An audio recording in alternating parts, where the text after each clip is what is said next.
नमस्कार, मैं अमर और आप देख रहे हैं N29 इंडिया। जानकारी विस्तार से। जैसा कि आप लोगों को बता दें, पोषण सखियों को अभी निरस्त कर दिया गया है। उनसे उनका अधिकार, उनकी नौकरी उनसे छीन ली गई है। आज वो लोग पिछले कई दिनों से यहाँ धरने पर बैठे हुए हैं।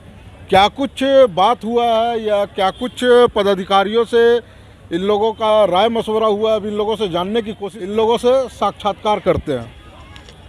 क्या नाम है आपका?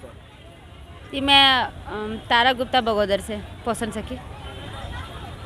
क्या कुछ आप लोगों का अभी तक बात पदाधिकारियों से? सर, ऐसा कुछ धरना स्थल पे आके तो कोई मंत्री से नहीं हुआ है, लेकिन फिलहाल जिस दिन जेएमएम सरकार की धरना प्रदर्शन बगल में चल रही थी, उस दिन महुआ मांझी से ही बात हुई थी। और धनबाद के रणधीर चौक, बर्मा चौक में भी शिक्षा मंत्री और टुंडी विधायक मथुरा प्रसाद महतो जी वहाँ भी थे, तो वहाँ हमारी साथी मिली थी और अपनी समस्या को अवगत करवाई। अपनी मांग को विनती करके बोली कि हम आपसे विनती है कि हमारी जिस तरह से मान सम्मान के साथ हम लोग को आंगनबाड़ी सेंटर पे, केंद्र में मान सम्मान के साथ हम लोग को जिस तरह से वहाँ रखा था, पुनः फिर से बहाल कर दे, यही विनती है।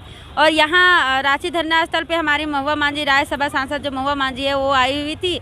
उनसे भी हम अपने समस्या को रखे तो उन्होंने भी सकारात्मक बात बोली कि हम राज्य सरकार के पास लेटर देते हैं और जल्दी से ही उसमें आग्रह भी करेंगे कि राज्य सरकार को कि जो पोषण सखी को आप निरस्त कर दिए हैं उनकी सेवा पुनः बहाल कर दे, ये हमारी आग्रह है। तो क्या लगता है कब तक आप लोगों का जो मांग है उसको मान लिया जाएगा?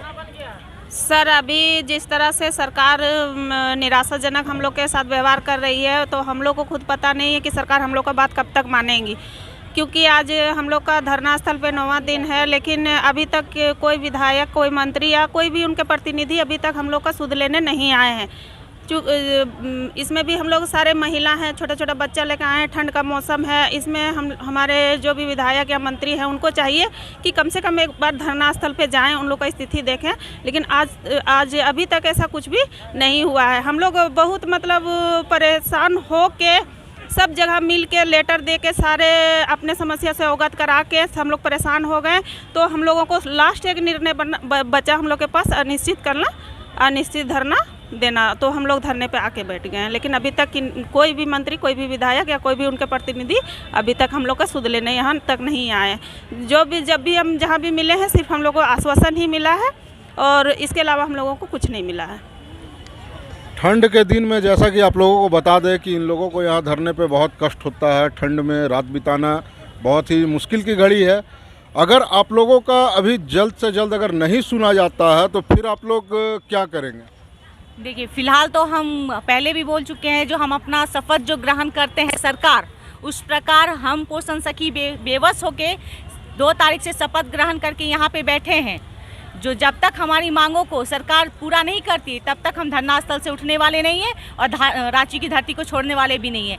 सरकार को मजबूरन हमारी समस्या को तो सबको अवगत करवाए हैं, यहाँ से केंद्र तक अवगत करवाएं, लेकिन हमारी समस्या को समाधान कोई भी अभी तक नहीं किए हैं। चाहे विधायक, मंत्री, सांसद जो भी हैं, केंद्र सरकार मतलब सबसे अवगत करा चुके हैं। हमारी समस्या यथावत बनी हुई है। सरकार से हम विनती करते हैं, आग्रह करते हैं और इसी आशा और विश्वास से यहाँ बैठे हैं। जो जिस प्रकार हमारे हेमंत दादा सभी के समस्या का समाधान कर रही है, घर घर में खुशियों का लहर बांट रही है, उस तरह पोषण सखी की बहनों में खुशियों का लहर बांट दे। हम पोषण सखी को खुशी दे दे, क्योंकि झारखंड की बहू बेटी हैं। आखिरकार कोई भी अधिकार मांगना हो तो हम आखिरकार किसके जाएंगे? अपने माँ बाप के पास जाएंगे। तो हेमंत दादा हमारे झारखंड के माँ बाप है, तो इनसे आग्रह और विनती है जो हमारी विनती को सुने और जल्द से जल्द हमारी समस्या का समाधान करें, ताकि हम खुशी खुशी सब बहनें अपने घर अपने परिवार के पास लौट जाएं। जैसा कि भी आप लोगों को बता दें कि अभी यहाँ पे झारखंड में अब धीरे धीरे यहाँ पे राजनीतिक जो सरगर्मी है वो बढ़ रही है, माहौल गर्म हो रहा है।